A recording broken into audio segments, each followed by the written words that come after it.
नमस्कार, झारखंड समाचार में आप सबों का स्वागत है। आइए जानते हैं आज की ताजा मुख्य खबरों को।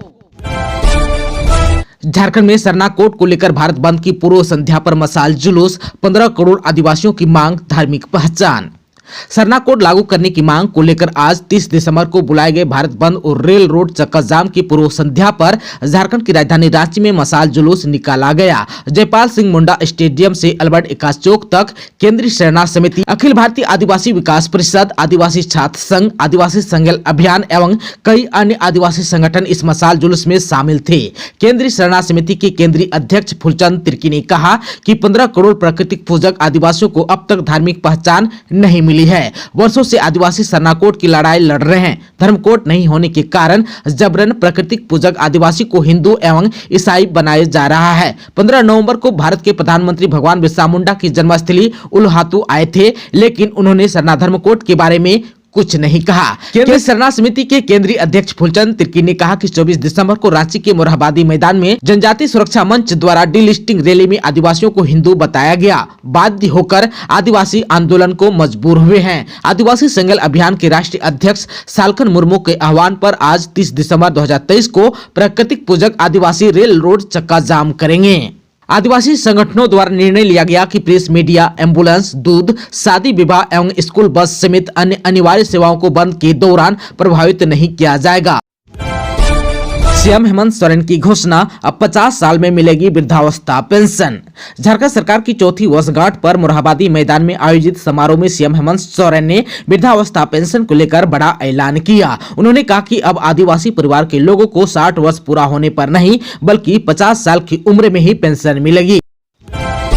हेमंत सोरेन सरकार की चौथी वर्षगांठ पर नियुक्ति पत्र को लेकर क्या बोले झारखंड के युवा, आइए जान लेते हैं। सीएम हेमंत सोरेन ने झारखंड सरकार की चौथी वर्षगांठ पर मोरहाबादी मैदान में आयोजित समारोह में 4 साल का रिपोर्ट कार्ड पेश किया। इस दौरान उन्होंने चुनौतियों के बीच अपनी सरकार की उपलब्धियां गिनाई। उन्होंने कहा कि सरकार ने बड़ी संख्या में नियुक्ति की है और ये क्रम जारी है। अभी बड़ी संख्या में युवाओं की बहाली होगी। माध्यमिक शिक्षक, दंत चिकित्सक, कोषागार समेत अन्य की नियुक्ति की है। 20 वर्षों में पहली बार बिना किसी विवाद के जेपीएससी का रिजल्ट निकाला गया है। इस बीच नियुक्ति पत्र को लेकर युवाओं में प्रसन्नता दिखी। उन्होंने नियुक्ति पत्र पाकर खुशी का इजहार भी किया। सीएम हेमंत सोरेन ने यह भी कहा कि अब झारखंड के बेटियों की भविष्य की चिंता करने की जरूरत नहीं है। इसकी जिम्मेदारी हेमंत सोरेन सरकार ने ली है। अब घर में जितनी भी बेटियां हैं सभी को सावित्रीबाई फुले किशोरी समृद्धि योजना का लाभ मिलेगा। सीएम हेमंत सोरेन ने कहा कि सड़क की समस्या झारखंड में लंबे समय से थी, लेकिन किसी ने इसके समाधान पर काम नहीं किया। आज रांची में ही देखिए, चारों तरफ फ्लाईओवर का निर्माण हो रहा है। सरकार की छवि खराब करने के लिए राष्ट्रपति के आगमन के वक्त बिजली काट दी जाती है, लेकिन अब ऐसा नहीं चलेगा। आने वाले 1.5 वर्षों में हम खुद से बिजली उपलब्ध करवाने में सक्षम हो जाएंगे। झारखंड के पारा शिक्षकों का आंदोलन स्थगित, 10 जनवरी तक मांग पूरा करने की दी है चेतावनी। झारखंड सहायक अध्यापक यानी कि पारा शिक्षक संघर्ष मोर्चा ने अपना आंदोलन 10 जनवरी तक स्थगित कर दिया है। वहीं 10 जनवरी तक मांगे पूरी नहीं होने पर मोर्चा ने उग्र आंदोलन की भी चेतावनी दी है। राज्य के पारा शिक्षक मांगों को लेकर मुख्यमंत्री आवास का अनिश्चितकालीन घेराव करने रांची पहुंचे थे। शुक्रवार को विधायक सुदीव्य कुमार सोनू पारा शिक्षकों से वार्ता के लिए राजभवन के सम्मुख धरना स्थल पहुंचे।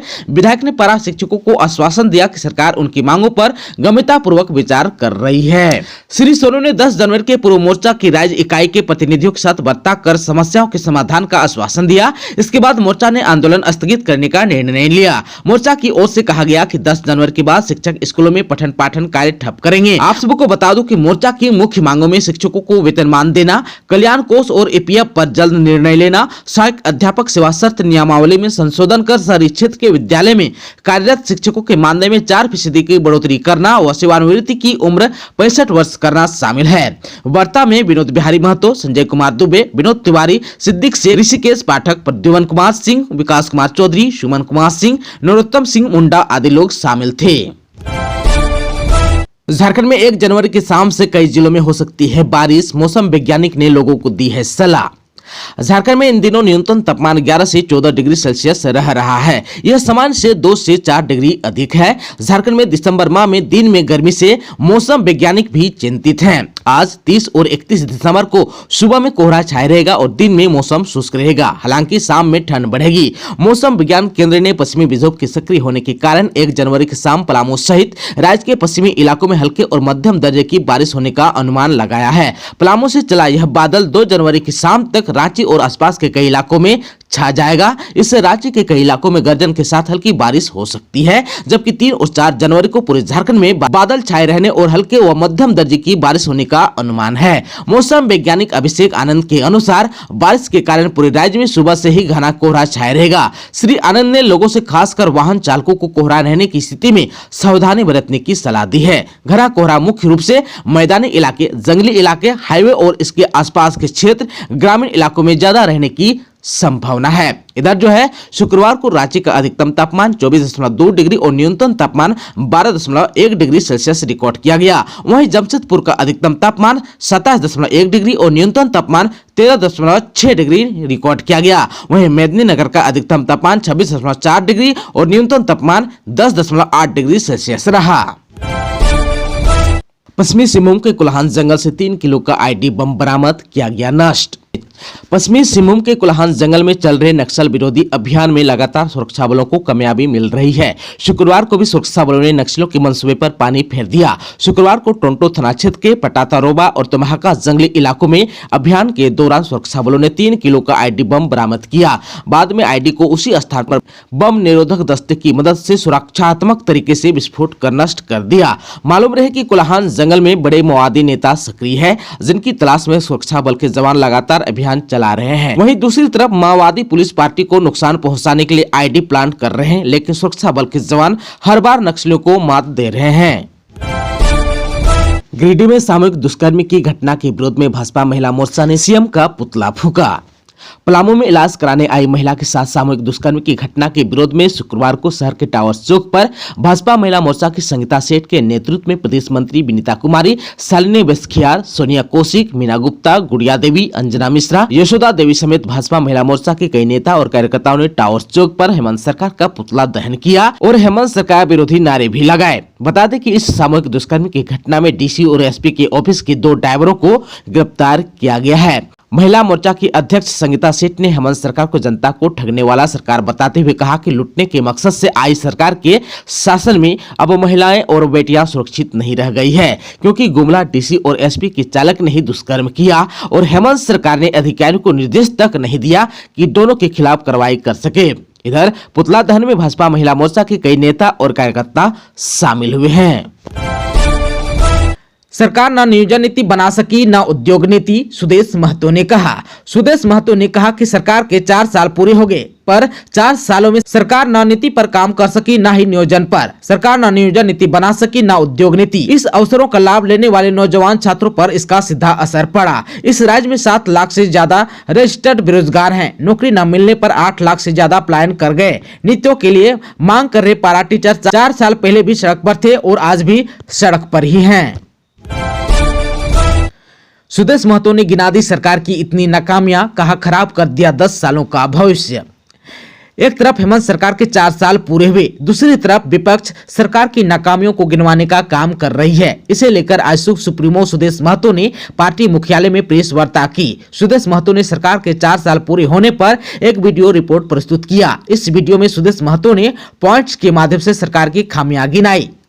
उन्होंने कहा कि 5 लाख लोगों को रोजगार देने में फैली हुई सरकार, हर प्रखंड में नशा मुक्त केंद्र खोलने में नाकाम हुई सरकार, शहीद के परिवार से एक को नौकरी देने में नाकाम हुई सरकार, शहीदों के परिवार को पेंशन देने में नाकाम हुई सरकार, मॉडल स्कूल खोलने में नाकाम हुई सरकार, बिना दोष के जेलों में बंद आदिवासियों को छुड़वाने में नाकाम हुई सरकार, अतिक्रमण रोकने में नाकाम हुई सरकार, विस्थापित लोगों को पुनर्स्थापित करने में नाकाम हुई सरकार, अनुसूचित जनजातियों के हॉस्टल पुनरुद्धार में फैली हुई सरकार, स्वास्थ्य सेवा बहाल करने में फैली हुई सरकार, ट्रैफिक व्यवस्था बहाल करने में फैली हुई सरकार, रिश्वतखोरी पर लगाम लगाने में फैली हुई सरकार, अनुबंध कर्मियों को हक दिलाने में फैली हुई सरकार आदि बातों पर चर्चा हुई।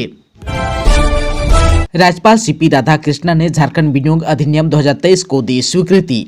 राज्यपाल सीपी राधाकृष्णन ने झारखंड विधानसभा से पारित झारखंड विनियोग अधिनियम 2023 को स्वीकृति प्रदान कर दी है। इसमें वर्ष 2023-24 के लिए 8,111 करोड़ 77,15,000 रुपए की निकासी की व्यवस्था की गई है। इस राशि का उपयोग 1 अप्रैल 2023 से 31 मार्च 2024 तक किया जाएगा।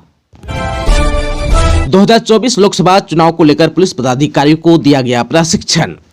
मुख्य निर्वाचन पदाधिकारी सह सचिव मंत्रिमंडल निर्वाचन विभाग रांची के रवि कुमार के निर्देशानुसार उप निर्वाचन पदाधिकारी रविंद्र कुमार गुप्ता ने शुक्रवार को समाहरणालय स्थित ब्लॉक सी सभागार में आगामी लोकसभा चुनाव 2024 के मद्देनजर लोकसभा चुनाव 2024 में नामित पुलिस पदाधिकारियों को प्रशिक्षण दिया गया। थाना स्तर पर एक पुलिस पदाधिकारी को डिजिग्नेटेड पुलिस ऑफिसर के रूप में नामित भी किया गया, जो संपूर्ण निर्वाचन प्रक्रिया अवधि के दौरान मुख्य रूप से निर्वाचन से संबंधित मामलों को देखेंगे। प्रशिक्षण के दौरान सभी उपस्थित पुलिस पदाधिकारी को डीपीओ के कार्य कर्तव्यों के बारे में विस्तार पूर्वक पीपीटी के माध्यम से बताया गया। मौके पर प्रशिक्षण के दौरान उप निर्वाचन पदाधिकारी रविंद्र गुप्ता, पुलिस उपाध्यक्ष संजीव मिश्रा एवं पुलिस निरीक्षक सुशील कुमार द्वारा संयुक्त रूप से सभी नामित पुलिस पदाधिकारियों को आगामी 2024 में होने वाले निर्वाचन प्रक्रिया के दौरान कानूनी प्रक्रिया एवं उसके प्रावधान के बारे में विस्तार पूर्वक बताया गया। रामलला की जन्मभूमि अयोध्या आ रहे हैं PM Narendra Modi. Shri Ram international airport व रेलवे स्टेशन की देंगे सौगात। अयोध्या सज धज कर तैयार है। रामलला 22 जनवरी को अयोध्या पधारेंगे। इसे लेकर पूरा देश रोमांचित है। कण कण में भगवान राम हैं। 30 दिसंबर को पीएम नरेंद्र मोदी रामलला की जन्मभूमि पर आ रहे हैं। पीएम नरेंद्र मोदी की यात्रा को लेकर अयोध्या सज धज कर तैयार है। प्रधानमंत्री नरेंद्र मोदी अयोध्या को आध्यात्मिक केंद्र के साथ साथ एक नए भारत का मॉडल पेश करेंगे। आज शनिवार को PM Modi Shri Ram international airport और अयोध्या धाम रेलवे स्टेशन राष्ट्र को समर्पित करेंगे। आप सबको बता दो कि भगवान राम की जन्मभूमि बदल रही है। अयोध्या में 15 एकड़ में बस स्टैंड बन रहा है। शुक्रवार को यूपी सीएम योगी आदित्यनाथ ने पीएम नरेंद्र मोदी की यात्रा को लेकर उच्च अधिकारियों के साथ बैठक भी की। डिप्टी सीएम केशव प्रसाद मौर्य ने स्वच्छता अभियान भी चलाया। रामलला की भूमि एक दिव्य स्वरूप पा रही है। यह भूमि अंतर्राष्ट्रीय पहचान बन रही है। खरसवा गोलीकांड की बरसी पर शहीदों के परिजन होंगे सम्मानित। गदरा को शहीद आदर्श ग्राम बनाने की मांग।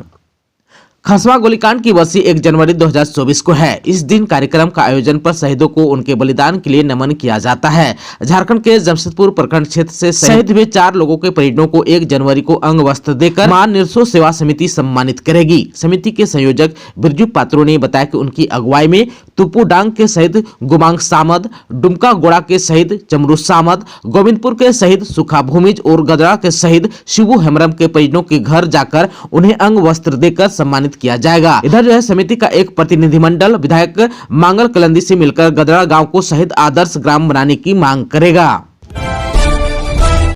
दोस्तों, अभी तक आपने चैनल को सब्सक्राइब नहीं किया है तो प्लीज चैनल को सब्सक्राइब कर बेल आइकन को प्रेस कर दीजिएगा ताकि खबरों का अपडेट आपको मिलता रहेगा।